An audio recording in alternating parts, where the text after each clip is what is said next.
Good afternoon, everyone, and welcome to this lecture. My name is Loretta Ferris. I am Deputy Vice-Chancellor for Transformation and Student Affairs here at UCT. And it's my task today to introduce your lecturer for this session. And I'm really honored to introduce Professor Sodin because he is currently, of course, the CEO of the Human Science Research Council, but before he took up this position, he was, in fact, a Deputy Vice-Chancellor here at UCT, and he remains an Emeritus Professor in Education and African Studies. So it is an honor to have him with us today. So Prof. Sodin has worked in terms of research in areas such as social difference, culture, education policy, comparative education, educational change, public history, and popular culture.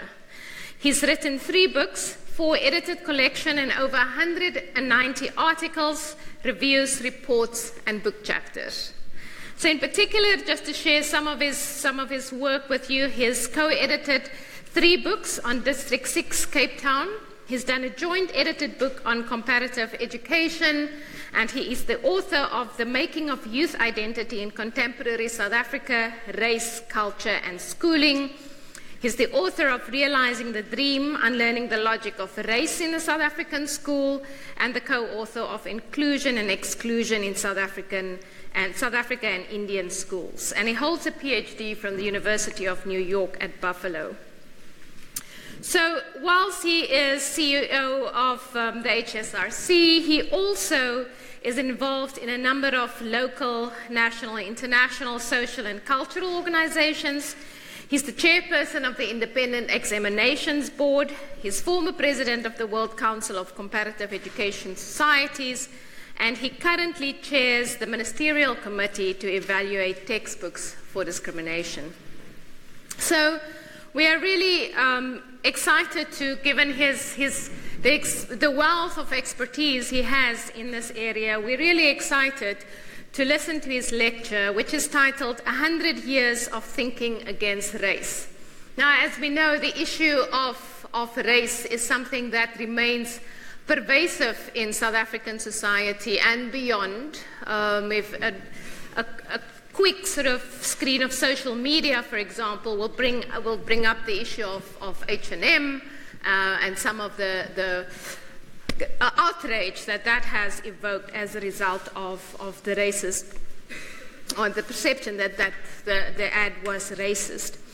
And so we know that racism is persistent, not just in South Africa, as I've mentioned.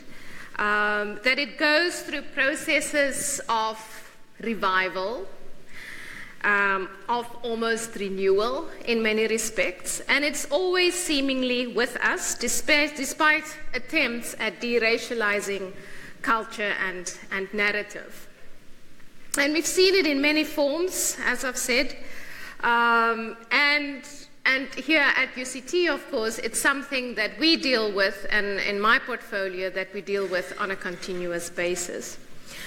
Prof. Sodin's lecture looks at South Africa as an important site for the development of anti-racism, both as an idea and a practice, and the lecture focuses on resistance and will sketch the outlines of the arguments, positions, and practices that have emerged against South Africa's racialized bureaucracy. So I'm going to hand over to Professor Sodin, and Prof. Sodin, I'm also going to apologize that I'm not able to stay for the duration of the lecture.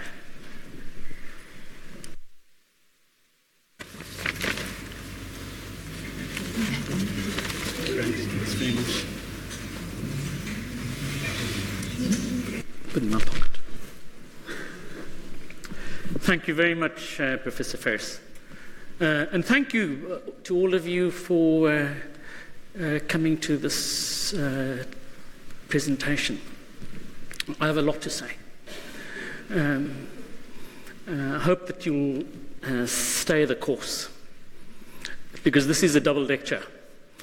I'm going to take a break about halfway through, but I'd like you to stay with me just stay as we work through what I think is a really important set of almost historical features of the city of Cape Town. So this is a story in some ways about Cape Town. And I hope that you feel a sense of its significance by the time that I have done. It's a story which is not well known at all. So thank you again to all of you. So the starting point for this lecture is a really important book written by a colleague called Keith Breckinridge. In this book, Breckinridge argues that South Africa, and this is a key point of departure for this discussion here, that South Africa, he says, is a culture bed of imperialism and racism. He says that the South African state, and I'm quoting him now, has served as a laboratory for this new form of biometric government. The technologies that states across the world have been adapting over the last decade find their earliest and fullest development here. It is the fulcrum for the distinctive forms of racialized bureaucracy that have spread around the world. And of course he's talking about what happened on the gold mines, in particular around about in the 1900s, with the development of this extraordinary technology of fingerprinting, identification using irises and so on.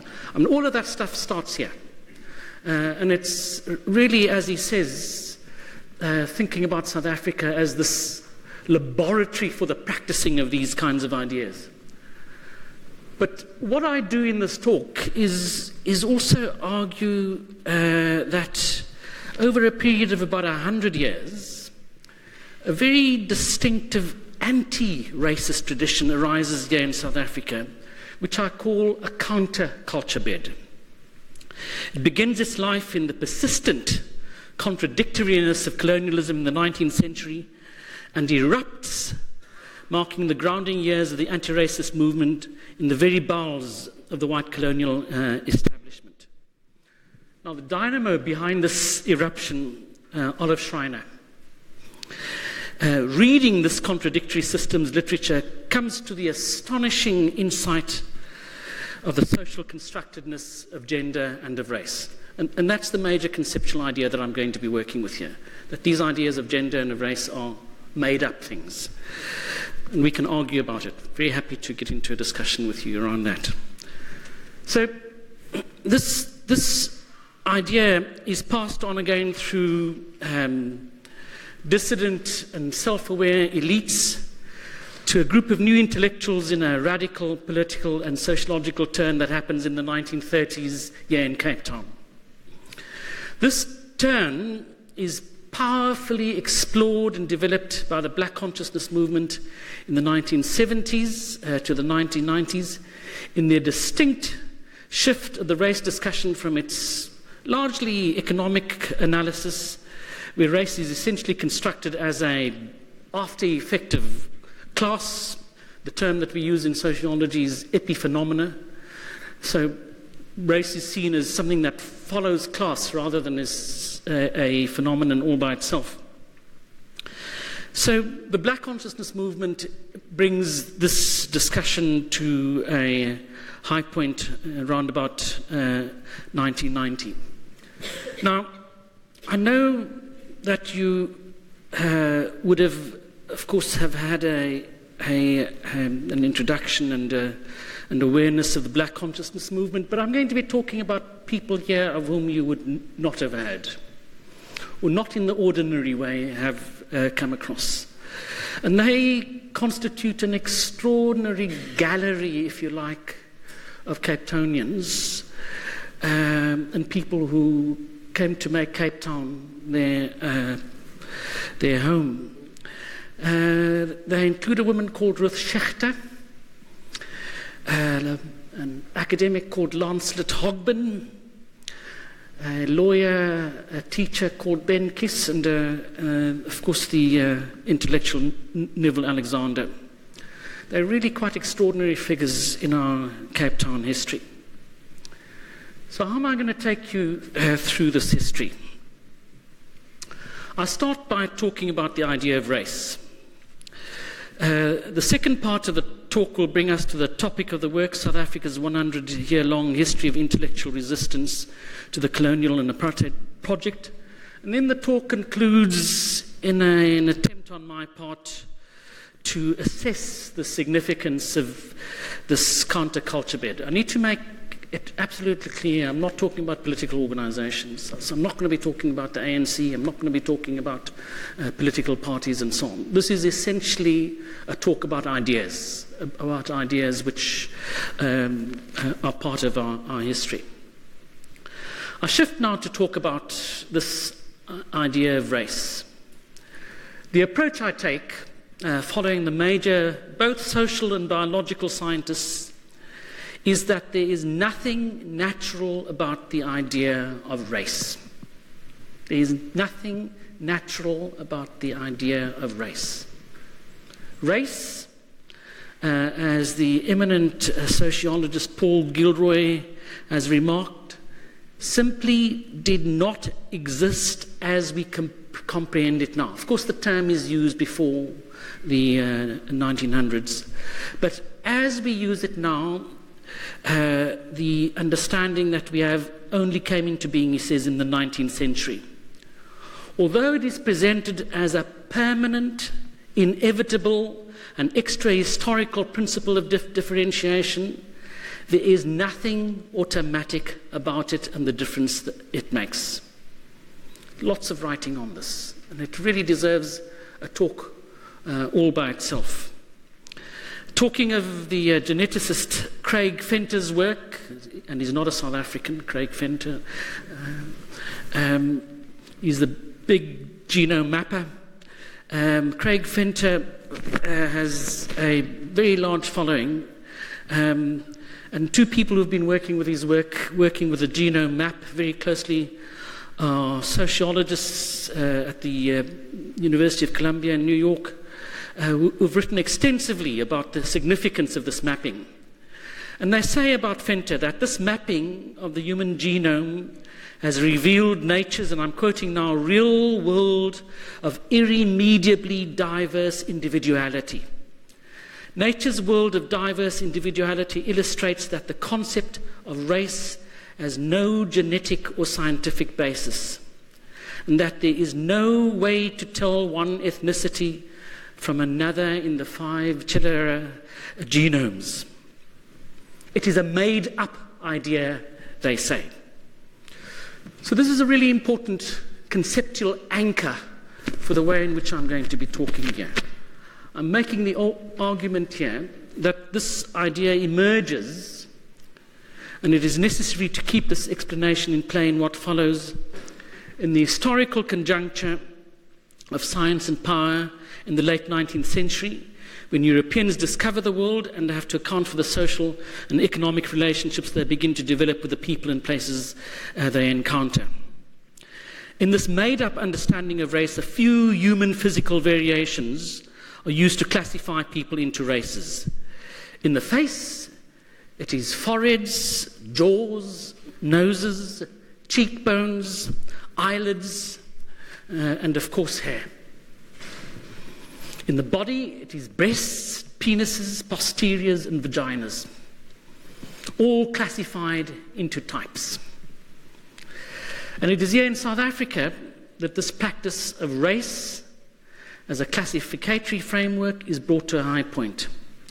Saul de Beau's book, and he's spoken at summer school here before, a 1995 book called Scientific Racism in Modern South Africa, is an important explanation of how this classification process took shape here.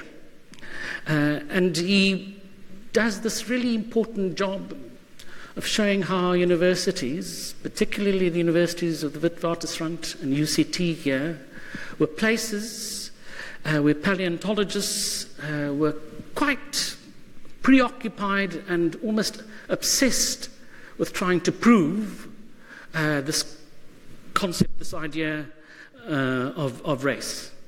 So craniometry, the measuring of brain size.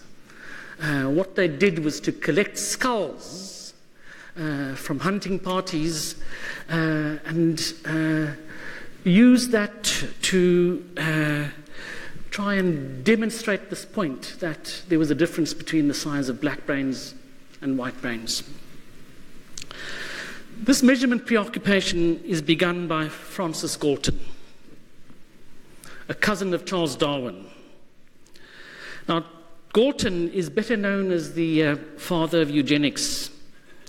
He was responsible also, for those who are interested in the development of what is called the Pearson correlation. Those of you interested in statistics, this idea of the Pearson correlation, very interestingly, finds its origin here in our culture bed, in this work of Galton. So Galton, what Galton did was to go on these treks through the countryside of South Africa, and he undertook these journeys in what is today modern Namibia around about 1850 and 1852. And he did these observations of the Herero people, looking at their bodies, looking at their skull shapes and sizes and so on. And he came to the conclusion, on the basis of his observations, that Africa was home to more abject, superstitious, and brutal tribes than elsewhere in the world. And he said this of the Herero. The Herero were presented as exemplars of a pervasive and degenerate brutality. So the point of all of this is to say that this whole discussion, this whole campaign, this whole momentum which develops around the world and which comes to its fatal, if you like, culmination with Nazism, begins with this work of eugenics here. Eugenics has its origins in this incredible combination of how knowledge and power come together. And this is Keith Breckinridge's argument. He says, you look anywhere in the world to understand how the world has evolved just in terms of management of human populations, and you'll find those origins here. What I'm saying here is that as important as South Africa is for, as a culture bed for this project of race, so too is it for the anti-racist movement. We know parts of this history, such as the contribution of Steve Biko during the 70s, but we don't know the full story. And this is what I'm trying to do in this work here, to bring this full story into a much better perspective. To make the argument that we have developing here in South Africa, against this culture bed, an alternative way of understanding who we are as human beings, which is as significant as this culture bed. So what I'm going to do is essentially take you through the phases of the development of this culture bed. I make the argument in a longer work around all of this that there are 6 phases in this development. We begin with the liberal phase from 1820 to 1890, and I don't pay very much attention to that. There's what I then call the imagining the nation phase from 1890 to 1930. There's a radical turn from 1930 to 1970, and the psychological turn from 1970 to 1990. And then I talk about a last phase, the intersectional phase from about 2010 to the present. I'm not going to be looking at these beginning phases and these outer phases. I'm going to concentrate on the period from 1890 to 1900. But let me say just very quickly about this liberal phase. Many of you will know how we, as historians, characterize, if you like, South African history into these periods, and we talk about the liberal 1800s. Now, significant about that particular period is that you have in that period the brewing, the making of, if you like, an anti-racist idea.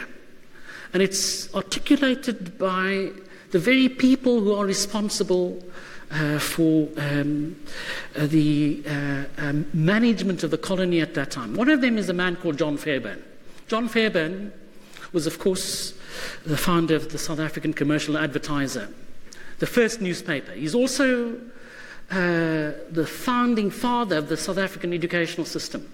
John Fairbairn, it was John Fairbairn who pushed the colonial government in 1839 to establish a public education system. And he brought the first superintendent here from Scotland, and he said of this person who should be the superintendent in a memorandum he wrote for the advancement of education at the Cape.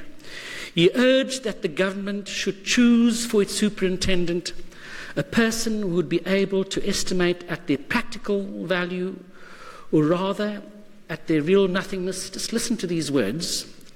With respect to his office, the microscopic differences of colour, nation, language, rank, and the sectional distinctions of religion. It's quite extraordinary. Quite extraordinary that this man is able to talk in this way at that particular time. The point to make about it is to talk against, and to use this to talk against the narrative which is developed that South Africa's history is this long-range, long telescopic discussion of race from its very beginning. Elsewhere I make the argument that when Van Riebeeck comes here early in 1652, that first moment is not inscribed in racial terms. That first moment is a really interesting encounter of culture. And it's the cultural dynamic of that moment which is really interesting. So there's a film out at the moment about this woman Krotoa. And that film only begins to scratch the surface of this extraordinary, if you like, management of difference which Krotoa herself and Van Riebeeck in response are having to deal with. And I use that in a different discussion to make the argument that we're needing to read South Africa's history differently, to understand that there are interruptions, that there are interventions in this history which do not follow a linear path. That line of development that we have of our history is not an uninterrupted 350-year-long history. It's a lot more complicated. And it's about absorbing that complication that a talk such as this is attempting to bring us to a sense of. So I turn now to this beginning of the heart of what this talk is all about. And it's what I call the imagining the nation, the 1880s and 1890s to 1930 phase. It's important, beginning the discussion about the anti-racial movement in South Africa, to acknowledge how limited and even weak the anti-racial discourse is at this period which I'm trying to identify for you. So I'm not making this, if you like, romantic point about this counterweight to what most people had inside of their heads, and to say that this counterweight was as significant, as important as the establishment. All I'm saying is that it was, that counterweight was there. And the most provocative person pushing this counterweight, and again this is part of our wonderful, wonderful history, was a young white middle-class woman, a woman called Olive Schreiner. Again, an extraordinary figure in our South African history. She is, of course, the author of The Story of an African Farm, the first South African novel, but she's also one of the world's first feminist novelists. And she is here, trekking around, if you like, the hinterland, in these dust bowls of the Karoo, and here you have this woman in the grip of, if you like, privilege, able to articulate a counter idea. She comes, of course, to these counter ideas through having spent a period of time in England and being exposed to the suffragette movement there. But she also reads absolutely widely. Stanley and Salter, who've put together her letters, describe her as a social constructionist without parallel. She writes a text called Women and Labour, partly in response to Karl Marx. I mean, can you believe it? Right here. She's reading Karl Marx and he's offering this critique of Karl Marx. And a critique is essentially attacking his gendered perspective of how history works. So she interprets gender in ways that are extraordinarily in advance of anybody, certainly in the country, but most people in the world in terms of how gender works. With respect to race, she was also deeply aware of what was going on around the world and around the writings of a lot of the radical sociologists, and she was particularly impressed by W.E.B. Du Bois. Now, Du Bois, of course, is this great American sociologist who wrote that famous line that the problem of the 20th century is the problem of race. And she was very influenced by that kind of thinking. But the key point to make about her, with respect to both race and gender, is that she comes to an awareness of how plastic, how unfixed these conceptions of race and gender are. And that's around about 1890 into the 1900s. Schreiner was appalled by the attitudes and policies developed by the colonial authorities and would write repeatedly of the tragedy into which the country was being led. So in 1911, she wrote a letter to John X. Merriman saying that she could, and I'm quoting her, not see, I'm quoting her, she could not see how studying the attitude of the majority of white men in this country, how the most horrible and terrible crimes and mistakes can be avoided. She says, I hear people talk of the absolute necessity of an exterminating war with the Basutus and dark races. They talk so much, she says, of the far-seeingness of businessmen and men of the world. But it seems to me, often they are the blindest things that walk the earth. Schreiner would say, in explaining this blindness, that the longer one lives and studies human nature, the more clear it becomes that neither intellectually nor morally is there any difference between the sexes. And she's not saying that women are better than men. She's simply saying that in terms of the way in which they think, their morality, no difference between men and women. She says the devil man has the devil women to match him. You know, so it's not a simplistic position which she's taking. She writes a letter to her brother Will, who becomes, of course, the 8th Prime Minister of the Cape, in which she spoke of the society she desired, and she says she desires a society which, according to its carefully drawn-up principles, within which each member would have to subscribe to, would be in favour of the doing away with all the artificial, there's the word, artificial restriction of sex, and which would seek the good of all women, quite irrespective of race and creed. Of course, Schreiner was a person of a time. She lived largely as other people thought of as white at the time it did. She ran a household according to the class and race and even gender conventions of the time. But she realized that these were problematic and wrote so repeatedly to her family, friends, and even to the politicians of the day, including a lengthy correspondence which she had with Smuts. Now, Schreiner cast really long shadows. Her most ardent follower was Ruth Schechter. Now, there's this story of Cape Town, which we know very little. Ruth Schechter was both English and American, and she was trained as a literary critic. She came to Cape Town with her husband Morris Alexander, a Cape Townian who becomes a city councillor and a politician.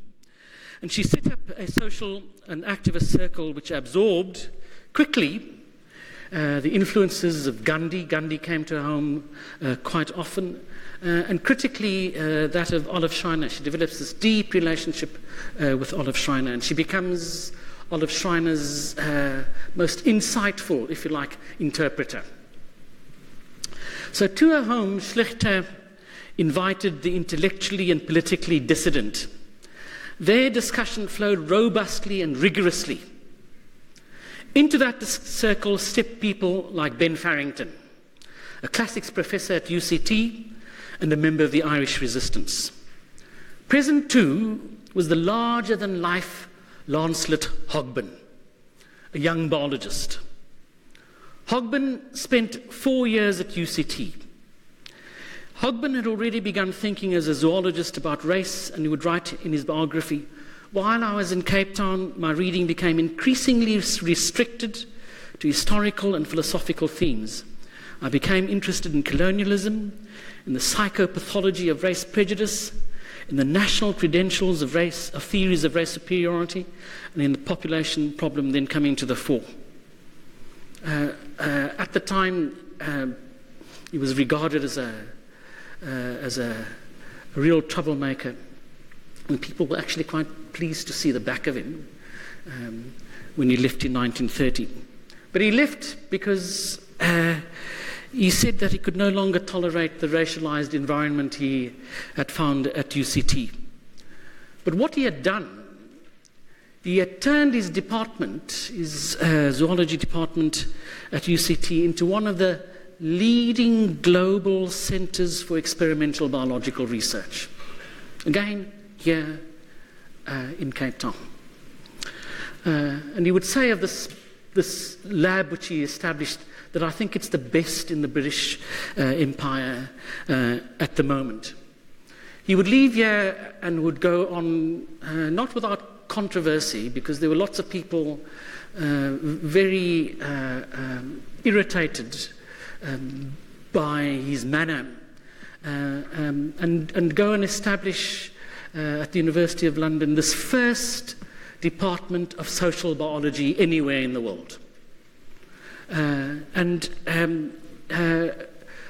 Really, in telling the story about UCT, a moment in the history of UCT which deserves a lot more attention. But present also in Schechter's circle was a woman called Claire Goodlatte. Claire Goodlatte was an Irish-born nun. She was the principal of a convent in Grahamstown, and again, extraordinarily, is converted to socialism around about 1929, 1930, and comes to Cape Town. And she falls into the circle of Schechter when she's 54. Around her, she had the Abdurrahmans and the Ghouls. And here's this, again, wonderful experience of what this texture of Cape Town was like. And a lot of it happened in this belt between Rondebosch and the city, Woodstock and parts of District 6. And it's there that Schechter and then later on Goodlatte and the Abdurrahmans kept open house. They kept what you might call salons, and to these salons would come these intellectuals, and in their own, I suppose, quite bohemian way, these people would be thinking and talking about what was going on around them. Present there was Eddie Roux, real important South African figure. He also taught at UCT. Jean van der Poel also taught at UCT. Gregoire Bunzaya, the artist. And of course the Gauls. The Gauls stuck out like sore thumbs. They were part of the small elite of people who were not white, but were extraordinarily cosmopolitan in the way in which they managed themselves.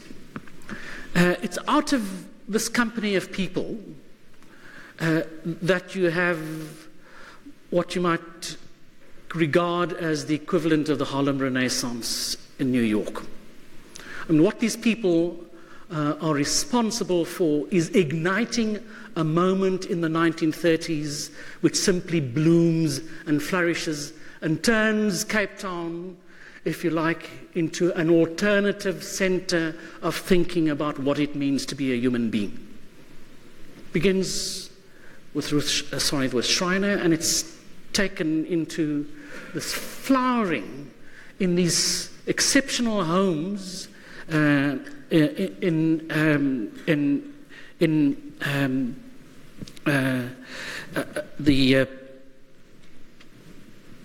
these, I suppose, edgy suburbs of Cape Town. Now, you must remember at that time, Rondebosch would have been in its young days.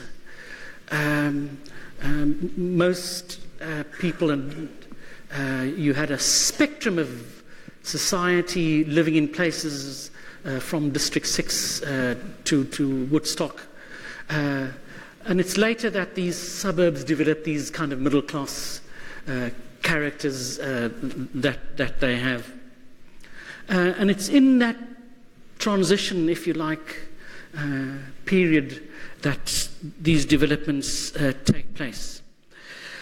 I want to come back to Schechter, Hogben, and Farrington, because what they do is in these salons that they establish, they precipitate and start a conversation about what it means to live beyond one's history. How does one begin to think about being more than this experience out of which you come? And the effect that they have on a whole range of young people around them is electric. They are older, but they're also mentors to these young people. One of the young people who comes there, who is again described in our South African history, is a young man from the Transkei, a man called Isaac Tabata.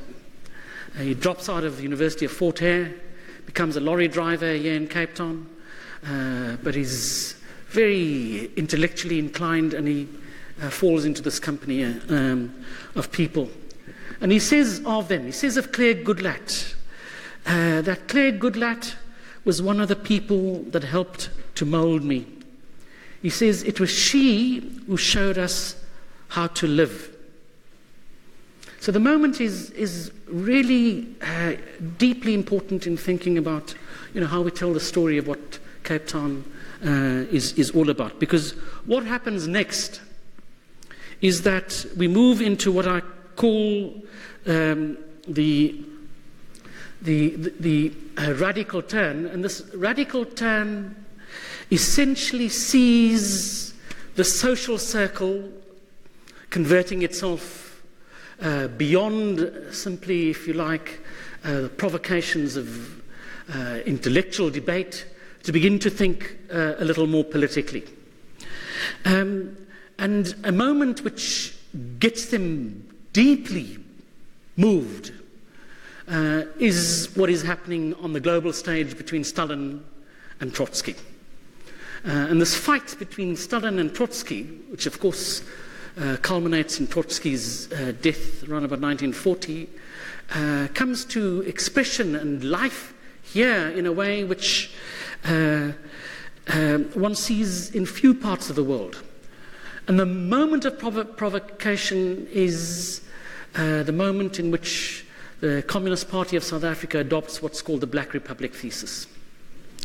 Now, this Black Republic thesis is essentially a rewrite of a resolution that had been taken by the Communist International, by Stalin, in 1928, in which he describes what the nature of South African society is.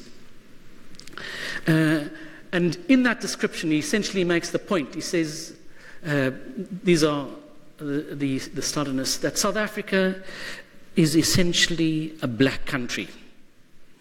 The majority of its population is black, and so is the majority of the workers and the peasants.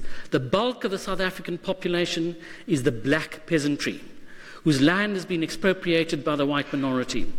Hence, the national question in South Africa, which is based on the agrarian question, lies at the foundation of the revolution in South Africa. So we're still caught up in now, today, if you like, in the effects of that particular discussion as it unfolded at that particular point.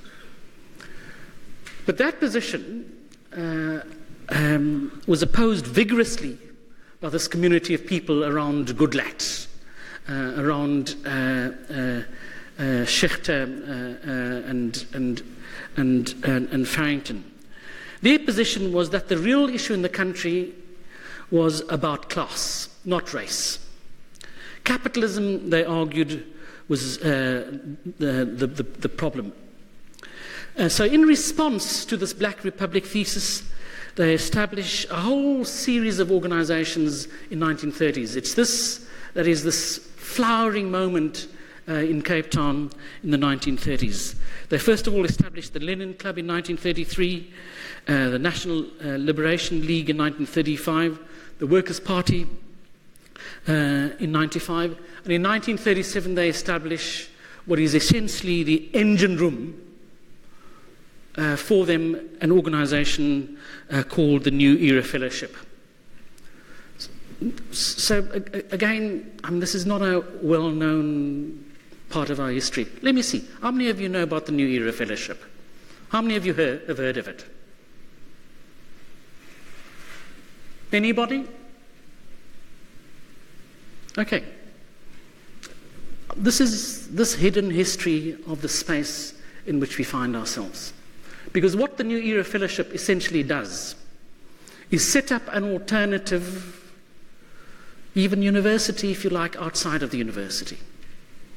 And for a period of time, you have an enormous cultural eruption which plays itself out over a period of about 20 years and comes to a pinnacle around about 1953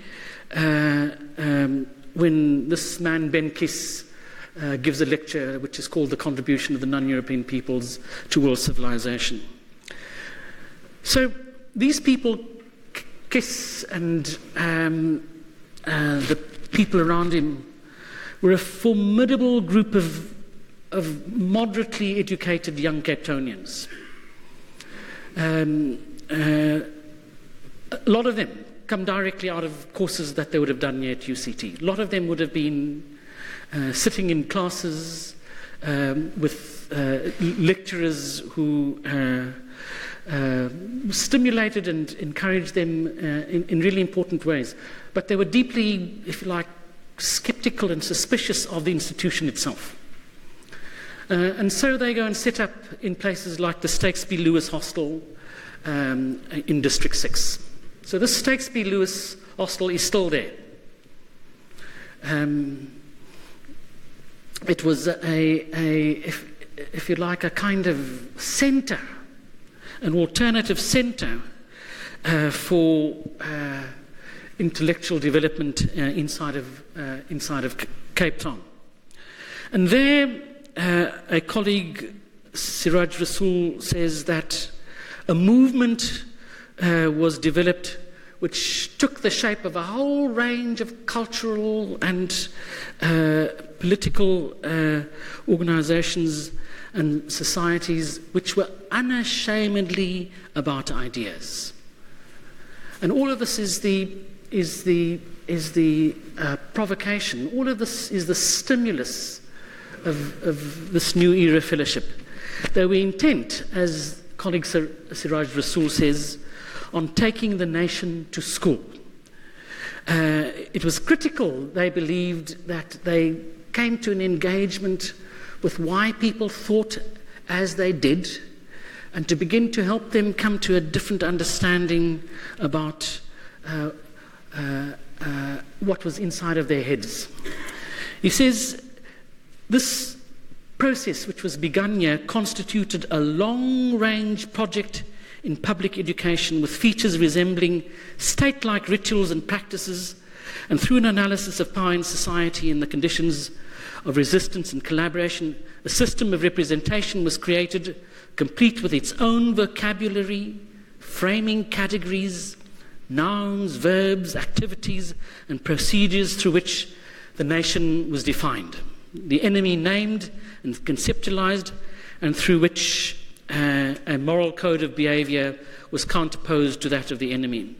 So it would take a decade before these radicals in the New Era Fellowship were able to explain themselves clearly.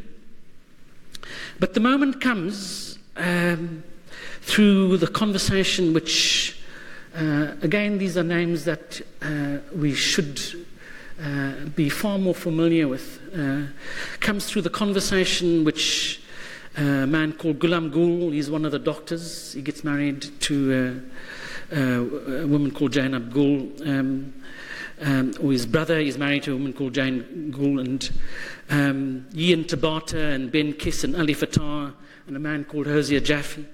And together they are responsible for thinking through, in really intense ways, how to get out of what they call the grip of domination.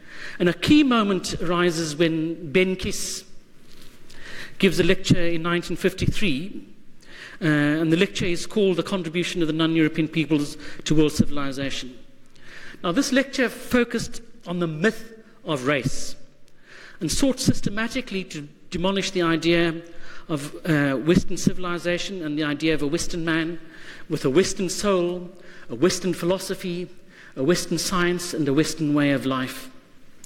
The significance of this lecture in focusing its attention on the seemingly unproblematic couplet of race and civilization is absolutely great.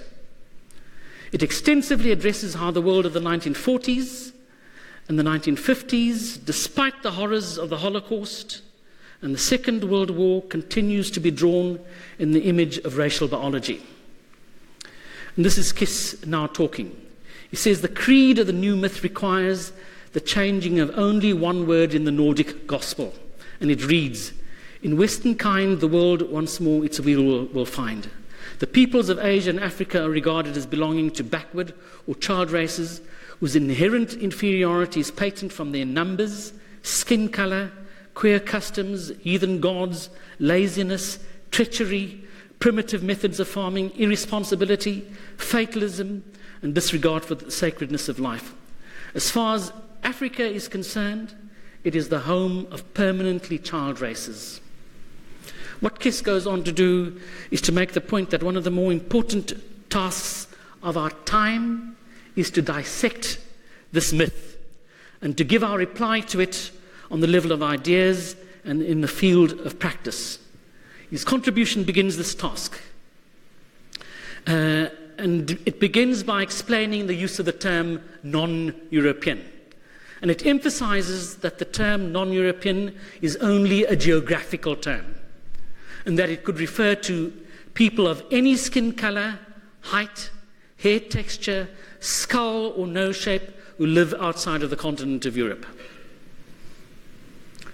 So the perspicacity of this work, and I use this word perspicacious a lot, The perspicacity of this work as an ontological root marker. Ontology, of course, talks about what it means to be a human being. The ontological root marker is of profound importance. This perspicacity emanates from an engagement with the historical and the scientific canon of that particular time. Nowhere else in the world was there anybody talking in the way in which this man was talking here in Cape Town. Absolutely amazing. The one person who would emerge would be about 10 years later a paleontologist, biologist at Harvard called Jay Gould.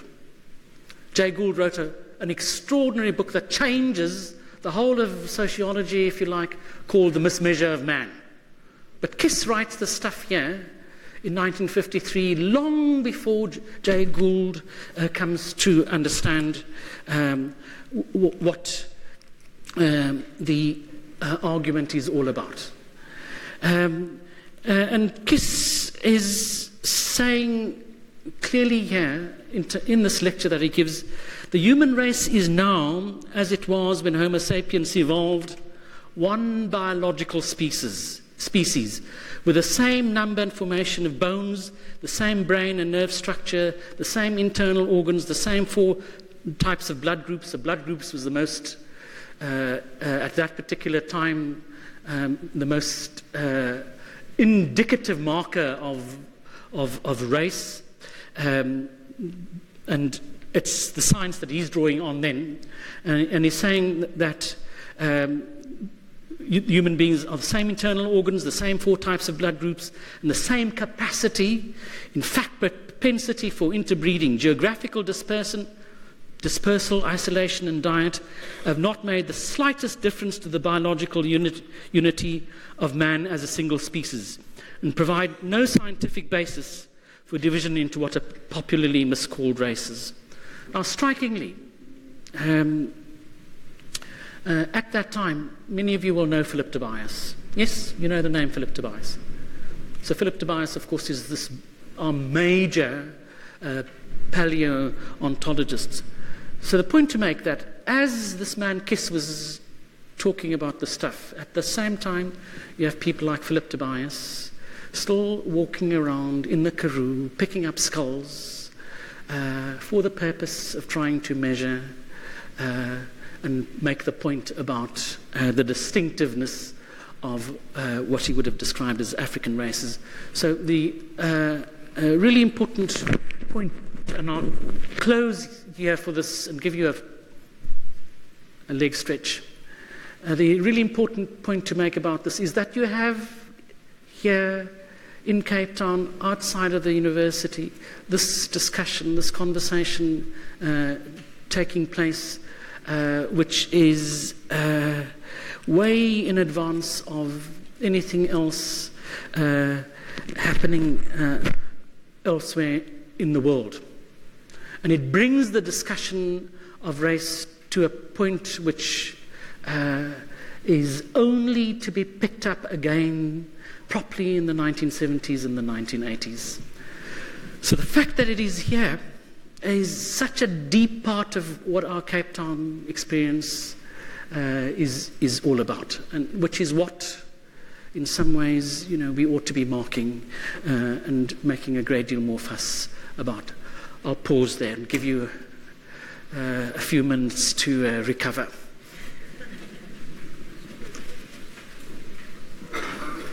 So I've jumped. Yeah.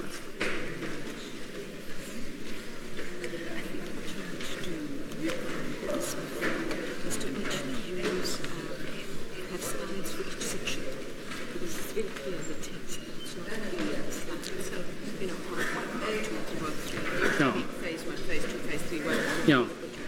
Yeah. I think that will help. Yeah. For people listening, this is a distinct thing, and that's different thing. Yeah. So lost a few pages, but it's okay.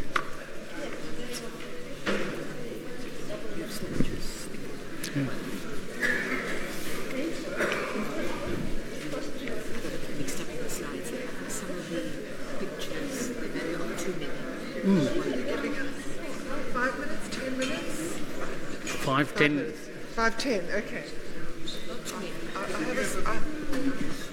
Pardon? Did you ever meet Benikis? No. My wife did. And I must have, as a teenager, he came to dinner once. Really? My father was a judge and he was a lawyer.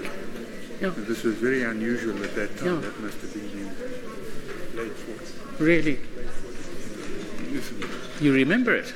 and I remember it. I knew that it was unusual for a coloured man coming to Yes. to dinner in a white Yeah. Yeah. But what they would have talked about, that would have been beyond me at that time. Yeah. Probably legal issues rather than sociology. Yeah. Yeah. So what was your father's name? Joseph Herbstein. Oh, okay. Yeah.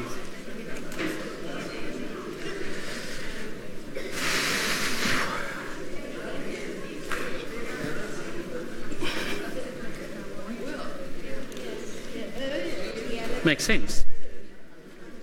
You're able to follow. You're able to follow what I was talking about. Yes, in spite that I am not English speaker, but yes, I follow it well.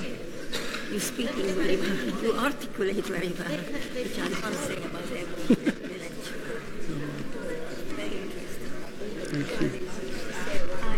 Have you written about it? I've written elsewhere, yes. Yeah. Yeah. Hello. How long is the break? 5 minutes? 5 minutes, yeah.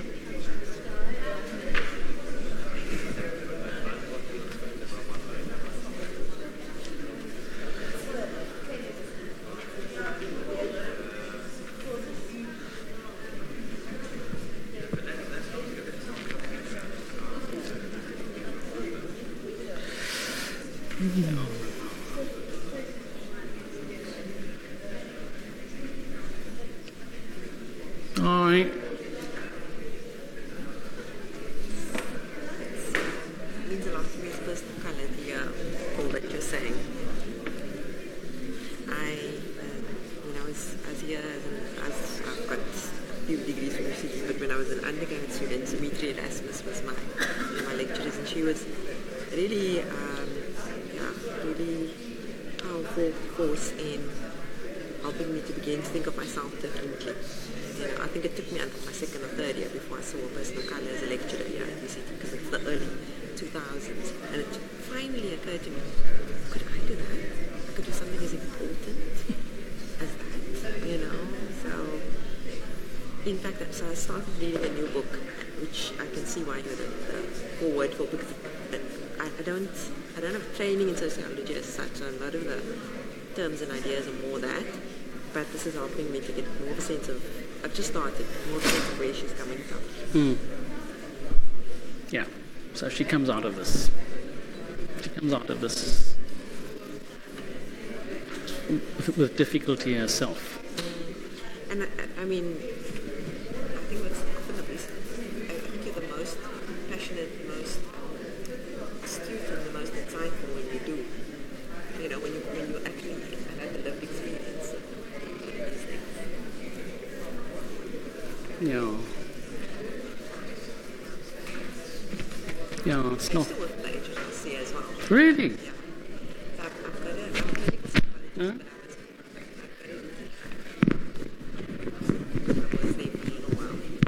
got it.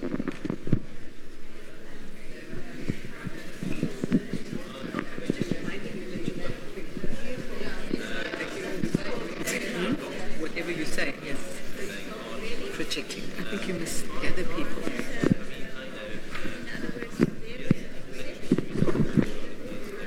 I'll give it a few minutes to wait until 5 o'clock.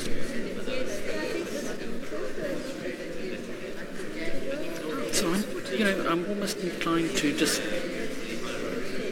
speak for just a little more and wind it up.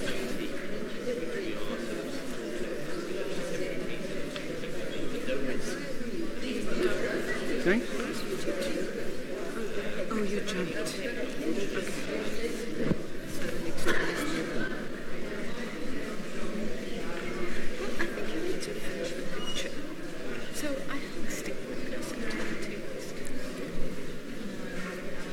No, but I'm going to go there. Yes. Yes.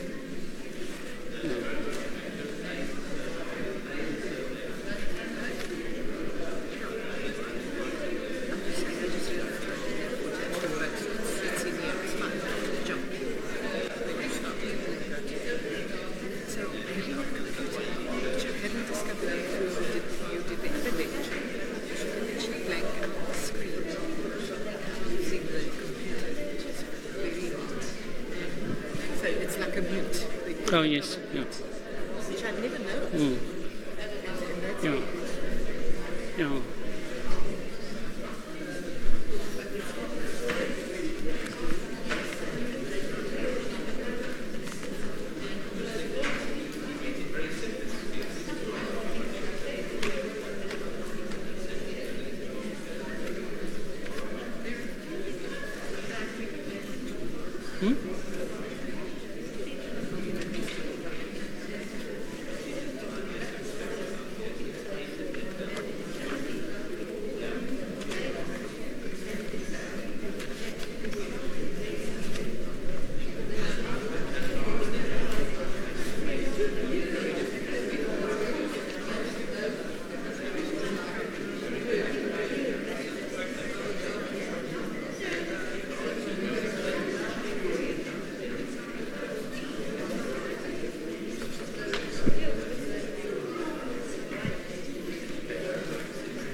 Okay.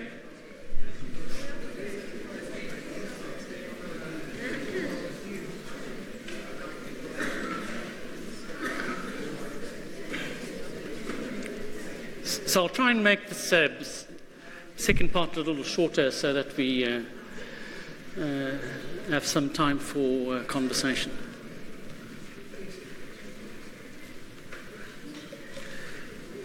So I've jumped a whole lot of pages in this, in the actual text itself.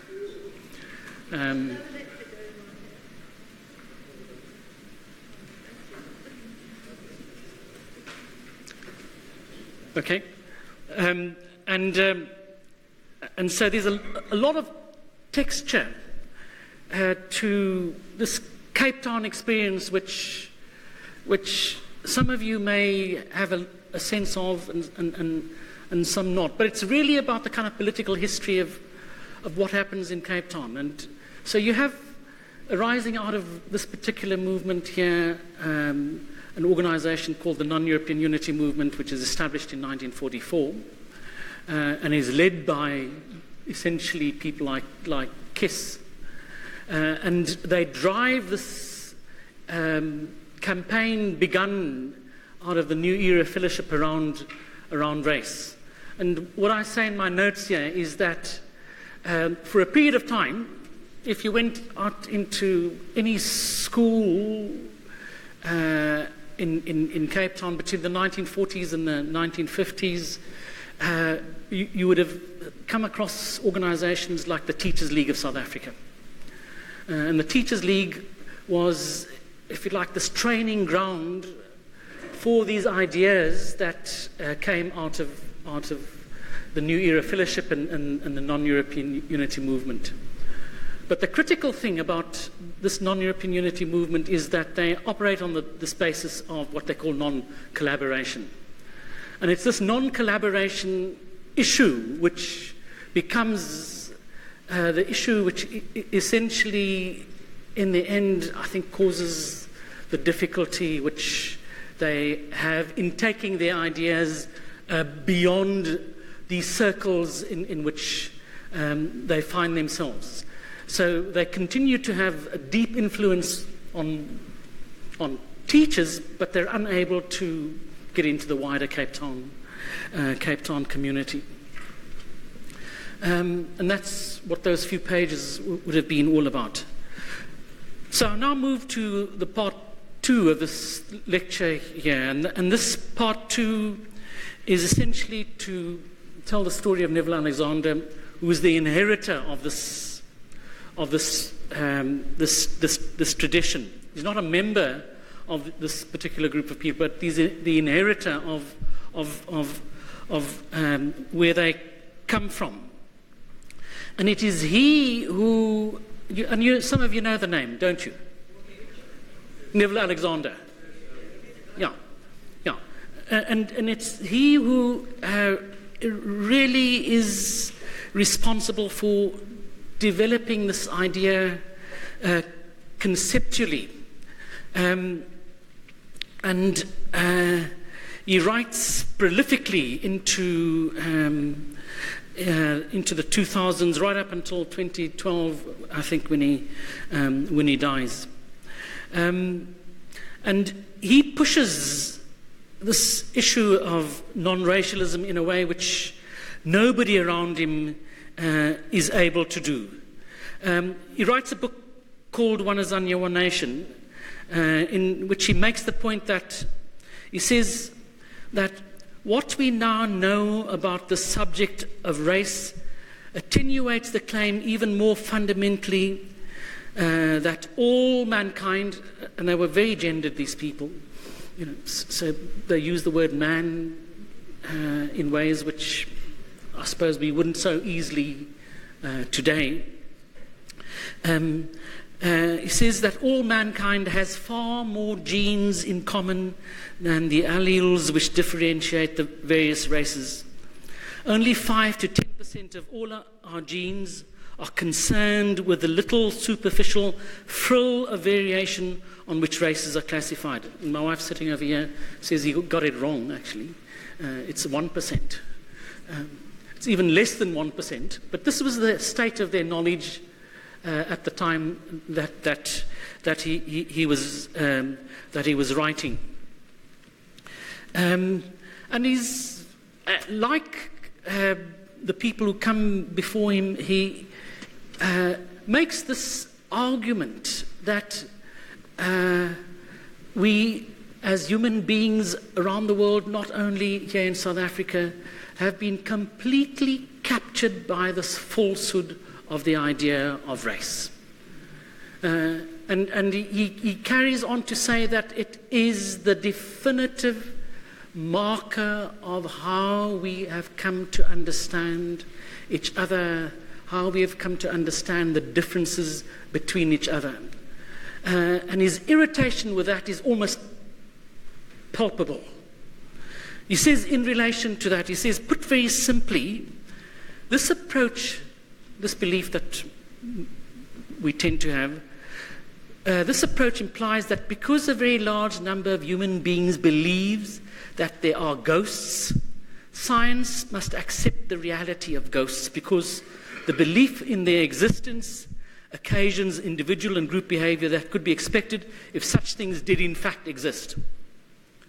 Because many people still believe that the sun revolves around the earth, therefore the sun does revolve around the earth. Or because racial prejudice is a very real phenomenon, therefore race is a reality. So he writes extensively about this, and his innovation, just to cut again the discussion quite quickly, is to recover and invoke the idea of caste. And he puts forward this idea of caste, as he says, as a much more usable idea to explain how these differences that have come to operate and exist amongst us can be understood and explained. He says, birth ascribed groups which are hierarchically ordered and are culturally distinct. That's what we are looking at in the South African situation. This hierarchy, and this is how caste works, entails differential evaluation, rewards, and association. So Alexander's contribution, and very little also has been done with this since this idea was offered to us in 1979, is to use an alternative explanation for coming to help us understand the differences amongst us.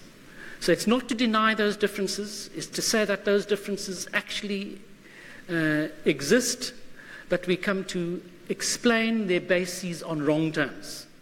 To explain them in terms of race is to perpetuate a falsehood. Caste, he argues, is a much better explanation of what it is that is different amongst us. And he alone, of our colleagues in sociology, since the 1970s, other than possibly Harold Walpe, has entered into this particular discussion. The discussion has not been advanced significantly since Alexander wrote about this. And his point was that these ideas, these falsehoods that we have, are learnt ideas. And in response to this, he makes the argument, as he says, that it is possible for us to learn different ways of understanding who we are. It's possible for us to learn without any loss of dignity, any loss of a sense of our own value and worth, how we might explain ourselves. And he makes the argument, he says, that we can do this ideally by, as he says, beginning to learn the languages of the people around us. And that's a really interesting set of contributions which he makes, and that contribution is used quite extensively amongst people in the language community. But the point to make just about Alexander in closing here is that he puts across a position which builds on where these people from the 1930s and the 1940s come from. And he essentially is trying to make the argument that the whole of civilization's cultural resources, wherever it might be found, belongs to me. That all of our riches as human beings are our joint and common property. That the way in which we ought to be thinking about our relationship to our histories is not to attribute and explain our histories in terms of our skin colors and our biologies. And this is a really important innovation which Alexander makes here. But I'd like to make the observation, and this brings me to the last part of this lecture here, that even Alexander, insightful as he is, doesn't quite come to understand what I call, and this is the most difficult part of this lecture, what I call the effects of racism. And these effects of racism bring us to this, what I call psychological turn, which we see from the 1970s, which takes root with the Black Consciousness movement. And I'd just like very quickly to talk to you about this Black Consciousness movement. Of course, the Black Consciousness movement is a very sensitive and controversial subject in a lot of our discussions. But we have, in the way in which this movement takes shape, an explanation which even the very insightful people like Alexander and Kiss before him don't get to. And that discussion is essentially about what's going on inside of people's heads. What the Black Consciousness movement is arguing is what these predecessors, the people who came before, did not sufficiently do, was to come to explain why people were so attached to racial identity. Why it is that racial identity was so important for people's sense of their self-worth. And it's this contribution that people like Biko help us come to understand. And he comes to that understanding, Biko, through, of course, being in an engagement with the people who come before him, including Alexander, and he is influenced by, of course, people like Fanon, but also people like Robert Sobukwe, more so than people like Nelson Mandela. But he comes to a point in his way of thinking, which essentially, and I'm getting my wife confused with the slides here now, comes to a point in his thinking which essentially argues that what people need to be grappling with is what is going on in their minds. Their minds, he argues, is the most critical thing which this whole conversation of race and racism has produced.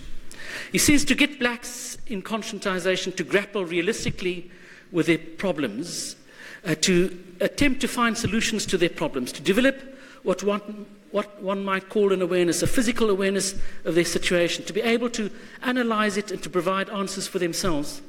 I think, and this is the point that he's making, the central theme about black society is that it has got elements of a defeated society. People often look like they have given up the struggle. And I'd like to explain what he's talking about, because it's at the heart of what I think this really critical move is, which black consciousness makes in the 1970s. Before I do that, I simply need to emphasize a point which is in my notes here, which I've tried to make a whole lot more of than I'm saying to you, to make the point that Biko, like his predecessors, Alexander and so on, would make the argument that that racism is a myth. He says that repeatedly. So black consciousness, as diverse different a path as it might take later on, begins with this idea that racism in general is a myth. And Biko himself says it has no foundation in biological science. He goes on to say the concept black power in this context is non-racial. He says it. And it's really important for us to when people talk about Biko, to remember that. He says, unfortunately, it has been exploited by charlatans, racist bigots, and tribalists to denote the color of a man's skin. He also has this man thing. So this is a really important moment to which to come to help one understand what the innovation is that Biko talks about when he says race is a myth. He says, and I'd like to quote him, "One should not waste time here dealing with manifestations of material want of the black people. A vast literature has been written on this problem. Possibly a little should be said about spiritual poverty. What makes, he says, the black man fail to tick? Is he convinced of his own accord of his inabilities? Does he lack in his genetic makeup that rare quality that makes a man willing to die for the realization of his aspirations? Or is he simply a defeated person?" So the key issue that he is raising here, and I'm going to put it in my own terms, not his terms, the key issue that he is raising is this issue of what in current times now is called black pain. And is making the argument here that racism produces two sets of conditions in the heads of people who come to find themselves alongside of each other. Those conditions are the conditions of certainty and the conditions of doubt. White people have certainty, black people have doubt. And the way in which this coming together of people in the civilizational moment is defined, is essentially to see and find and participate in the reproduction of these two conditions. Certainty, doubt. And it's what he argues is what needs to be turned around. Njabula Ndebele talks extensively about what this black pain is all about. He says it's the desecration of the black body. The white body is inviolable. That inviolability is in direct proportion to the global vulnerability of the black body. Now, another colleague of mine has attempted to take this conceptual moment to another level. And that colleague is a psychologist, psychoanalyst, a colleague called Derek Hook, and he's written a whole series of books. One of them is called The Post-Apartheid Condition.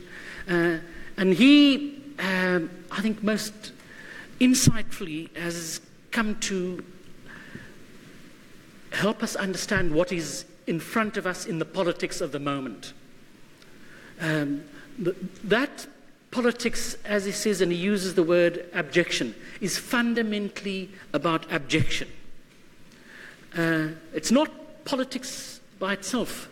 It's this mental state in which people have come to find themselves. And he explains it, as he says, abjection is the threat to the integrity of the ego's borders. It is the prospect of their violation, the disturbing awareness that these borders are ultimately neither sacrosanct nor impermeable. The original and primary surface of the abject's realization remains that of the body. Blackness itself becomes the target of fear and loathing. So I want to essentially bring this discussion to a close here and say to you, it's in this quite acute, if you like, analysis of what this mental condition of people who are and find themselves as victims of the situation of these conditions of racism, which people like Biko would be talking about. It's taking the discussion beyond simply saying that race is a myth to asking how it is that people come to be so attached to these different forms of explaining who they might be. Now, you can take that argument that Biko develops and do the same thing, if you like, with gender. It's the way in which women might understand themselves in relation to men. That there's a form, and I'll use the term that Hook explains, that women feel a sense of abjection, the integrity of their bodies in relation to men, and feel less than men. What Biko is doing here is bringing us to a point which is far bigger than the way in which the politics of this particular idea find expression right now. It's about the way in which we have come to understand ourselves as human beings and our ability to be able to negotiate these self-imposed boundaries which we place on ourselves. And that's the significance of this moment of black consciousness. There are all sorts of other ways, of course, in which people work with it, but it's that moment of coming to understand how each of us is located in the way in which these politics of dignity, if you like, these global politics of dignity come to be constituted. And it really is an extraordinary thing. It really is an extraordinary thing.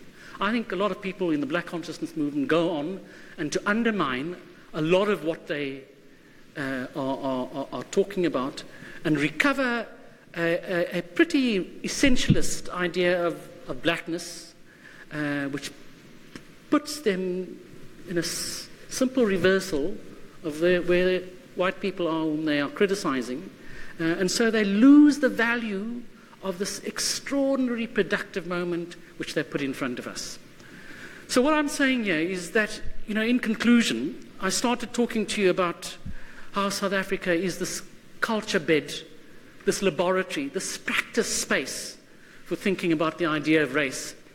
But to make the point also in closing to you that we have here in response,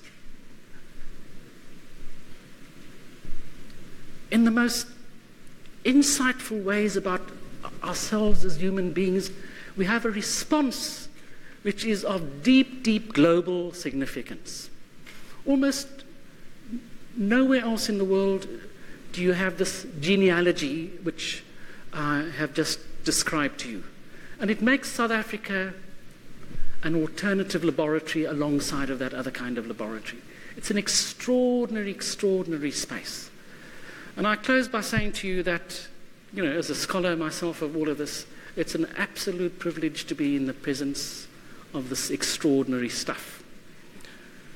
So thank you very much for listening to me. And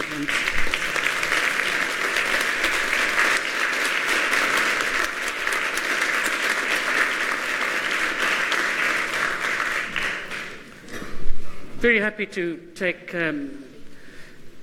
anything you might want to throw. Please go ahead.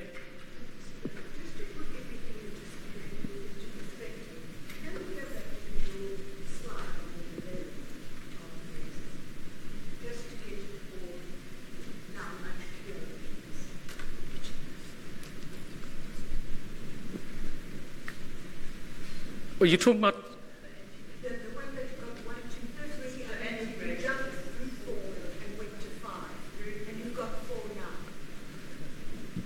I feel that's very that one. Yeah. Yeah. Okay. Do you have a question about it? I wondered where 4 was because it jumps from 3 to 5.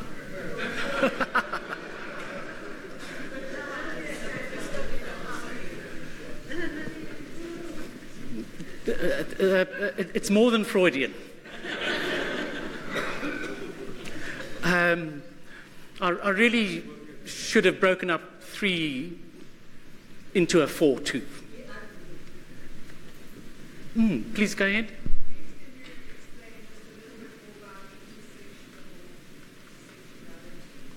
Yeah. Okay, so intersectionality is a big thing in sociology, psychology, cultural studies, history at the moment. It's an attempt to explain how, well, particularly in terms of how we as human beings have come to be the people we are. And the essential argument is that we are all composite creatures. There are many things that are current, present, and determinative of who we are. Things that we know and do not know. The most wonderful thing that is happening right now as an advance on intersectionality is epigenetics. You familiar with what that is, colleagues? And what epigenetics is essentially saying is that biology and environment are where we should be looking for the explanations of who all of us are as individuals and as people. It's in that intersection. Intersectionality in a lot of the literature at the moment is about race, class, and gender. I mean, that kind of stuff.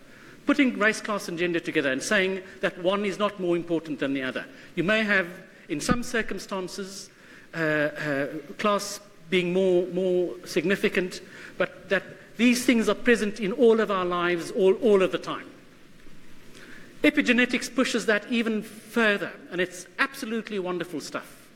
You know, it's saying that we have these genes that you inherit from your mothers and your fathers, but these genes aren't the last word in what happens to you. Either your illnesses or your behavior. Your illnesses or your behavior.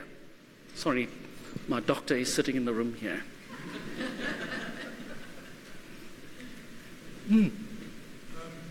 If race terms are legally indeterminable, then that means that affirmative action, black economic empowerment, race, sports quotas are unconstitutional. That's one point. Yeah. The other point is, you've got a person like Eusebius McKaiser, born 1979. He's a relatively young man. He is very hostile to anybody who comes on his program who tries to suggest that they are happy using terms like coloured. Now, I mean, this is a counter movement to your movement. If you try to get on that program and propagate your ideas, you'd get a lot of hostility from it.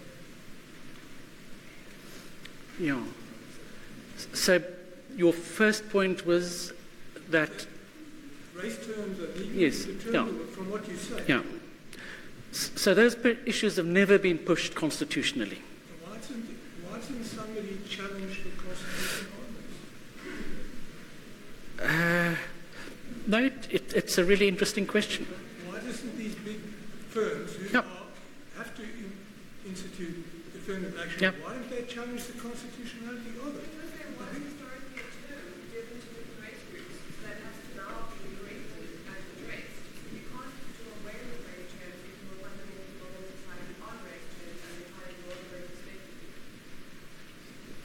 Can you repeat that? I'd rather not. So, do you mind just saying that a little more loudly? Basically, you can't choose when racial terms suit you. So if we start with society on racial definitions of black, white, colored, Asian, Indian, etc., and now they don't fit us because we have BEE and affirmative action, tough shit. If we created a society where we had those distinctions, now we have to try and correct the wrong we perpetrated for hundreds of years based on those terms. We can't throw it out the window. So you're in the politics of self-understanding, conventions, if you like, and the facts. And the way in which, my response to you is that a strict legal testing has not happened anywhere. Yeah. Yeah. So that's a really important political response.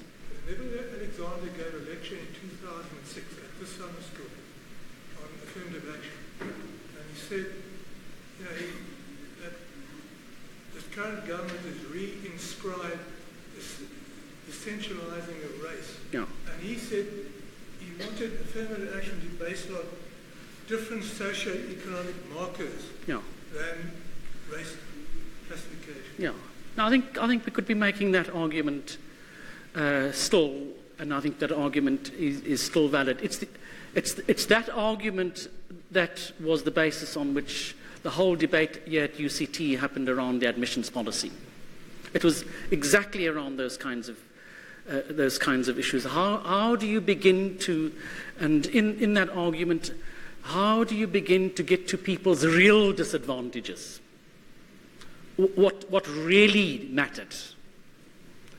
And of course, Neville Alexander in that particular argument was saying that if you're poor, you're poor. And now we have to deal with what that poverty is all about. And I think we're still in that space. I'd like to ask you something. Don't you think that we're using terms politically? Even if coming here, you have to put down which race you are. Why should we have to do that? Yeah, exactly. But the other thing is that we're also using. Sorry, carry on. I can't hear at the back. I said that even to come here, we have to put down which race we belong to, which seems to be perpetuating. Everything's racial consciousness. And the other term that worries me is we keep hearing about the previously disadvantaged. And it goes on and on. This is 3 years into independence. It's perpetuating the victim mentality. And some people are they're rising above it and they're going forward. But some people, they're sort of looking at themselves and thinking they're previously disadvantaged and therefore there's nothing I can do. And also in the schools should be all much better than they are. And I think there's some areas of the country where education is not encouraged because people there in power don't want to have thinking people questioning their local power. No. We've got all sorts of problems, and we're two societies, really, aren't we? We're the ones that are in the 21st century, and where the other society is somewhere back there where they were a long time ago. And how do we handle that? That's a society thing, isn't it? What can you do? Well, every time any of us is going to speak, we're going to be making a mistake. In the way in which we explain where we are. And the really critical thing I say to everybody is just listen to yourself, you know. Just listen. Just listen to the way. Who are you leaving out when you talk? Right? Are you leaving anybody out? I mean, who's getting the benefit and the advantages in the ways in which you are putting together the explanation? You know, so what I'm saying is we need to find ways of talking which are a whole lot more alert and sensitive about our self-stories, our stories in relation to other people. It's really, really difficult stuff. Please go ahead.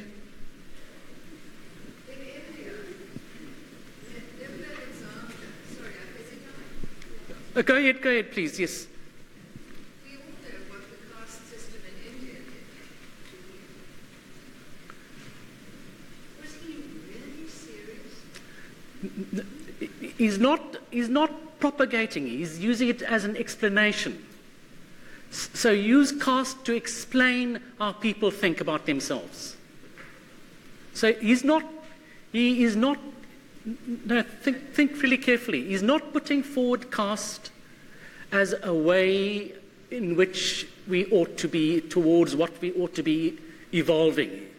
He is saying that this society would be better understood if you use the concept of caste rather than of race. Because that is an absolute murder. Beyond which the people are almost unable to move. Well, so that's what he said. Yeah, so he's saying that caste is a birth-ascribed space that people have been placed into. Birth-ascribed, that's the term he used. Birth-ascribed.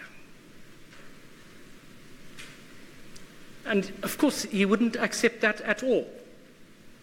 To be ascribed a place at birth is profoundly objectionable.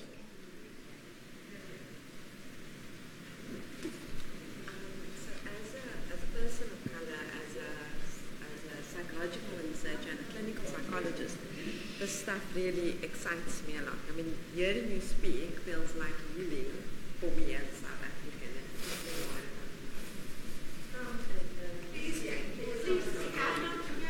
Why don't you stand?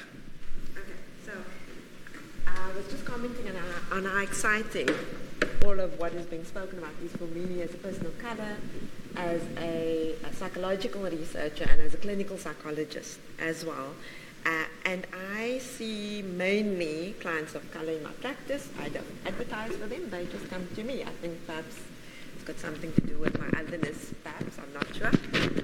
And in so doing, with all the clients that I do have, who are generally people who come from this the social construction of being people of color, is there any advice you would give to me as a psychotherapist in terms of helping people deal with that psychic pain? Because I cannot tell you how it comes up for every single person who has been racially classified as a person of color in this country, the pain that has come with being dehumanized and coming from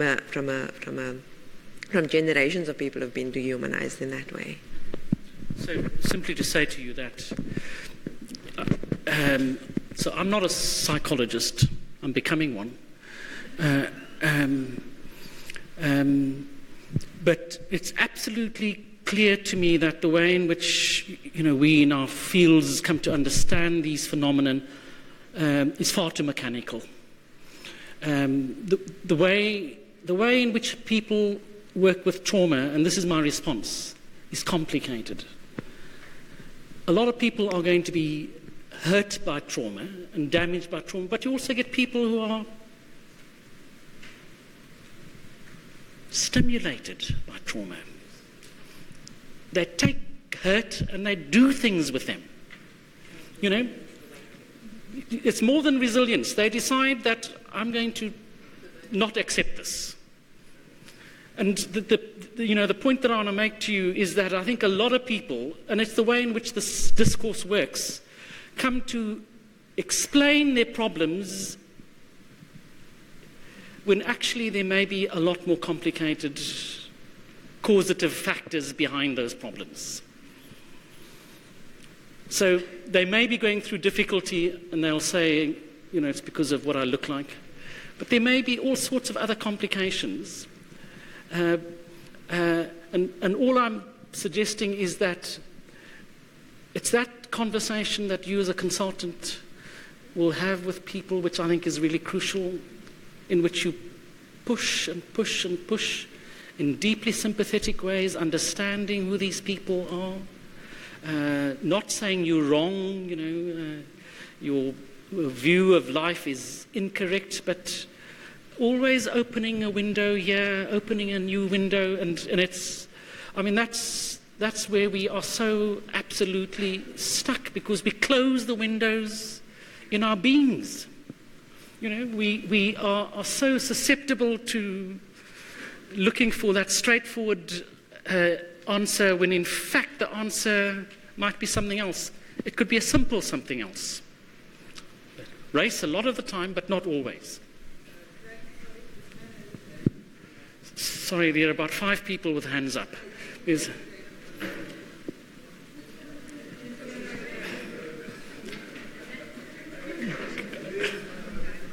I'll come to you next.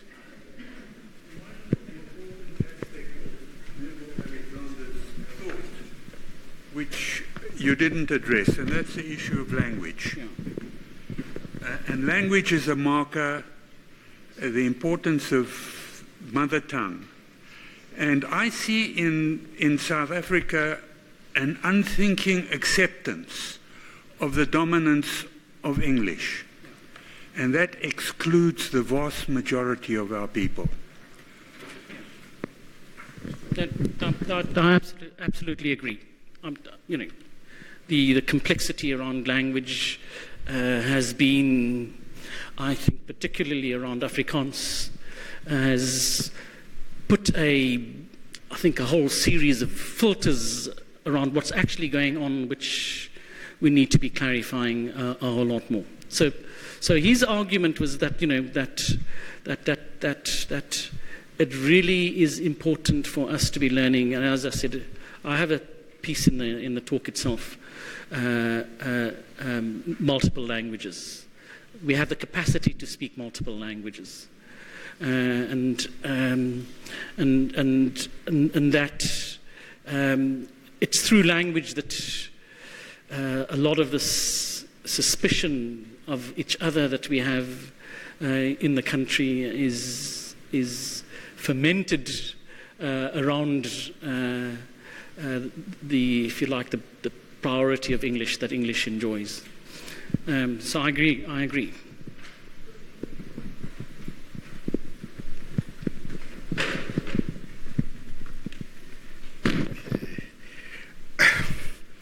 Good afternoon, everybody. I don't have a question. I have only comment. Professor, thank you for opening my eye. I know today this racism will not happening again. And also, you make me strong. And I want to say thank you for opening my eye. I can fight, and also I know racism is a sin. Thank you very much.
Go ahead.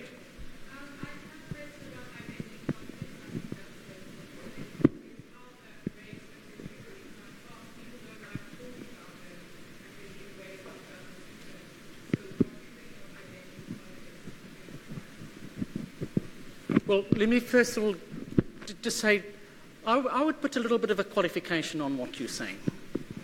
And that qualification is that throughout our whole long history, as you have had disadvantaged people, however you might think of them, amongst those disadvantaged people, there have been people with more advantage in relative terms. Always. So at the height of apartheid, I had privileges which you didn't have. Yes. Yeah. I came to this university in 1973.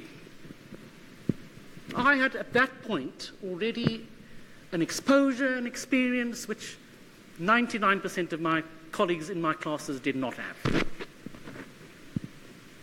Right? I had a literacy, a kind of awareness, an exposure, which it was really difficult. It would really have been difficult for another South African to have what I had. Now, of course, those are exceptions.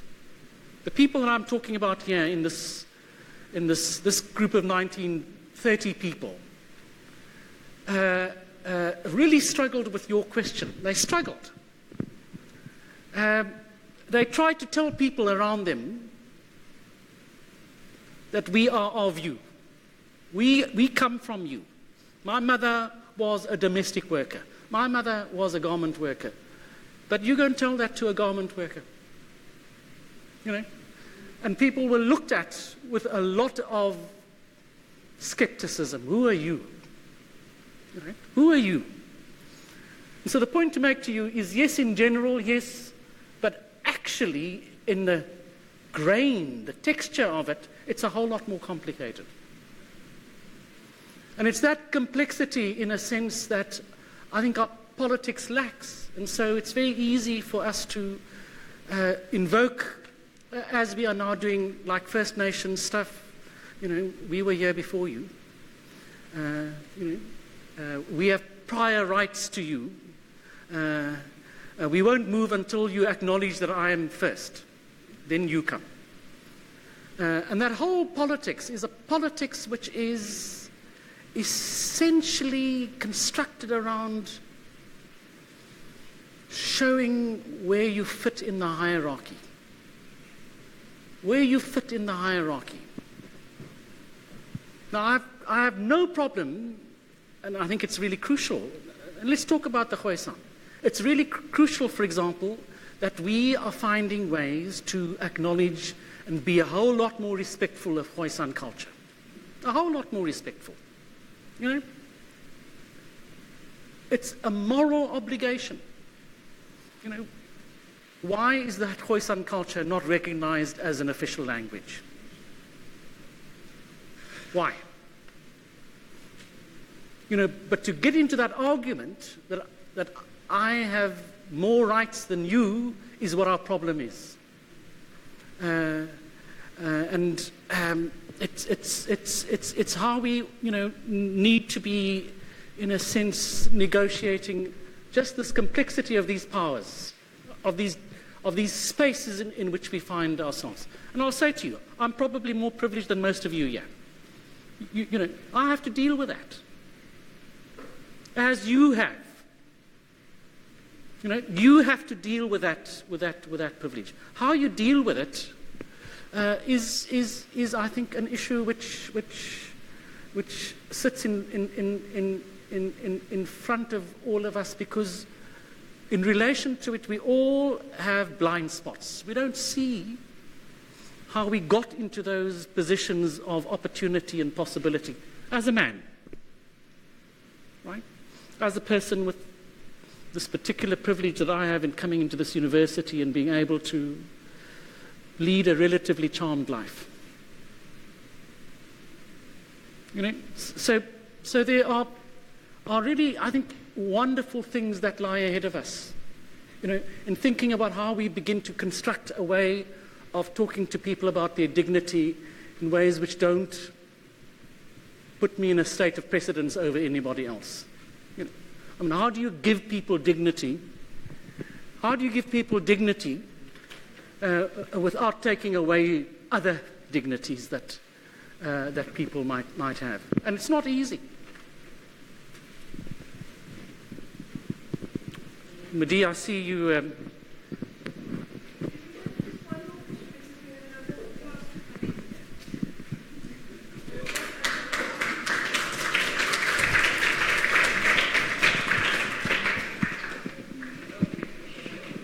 Okay, thanks very much to all of you. Thank you, and thanks for the discussion.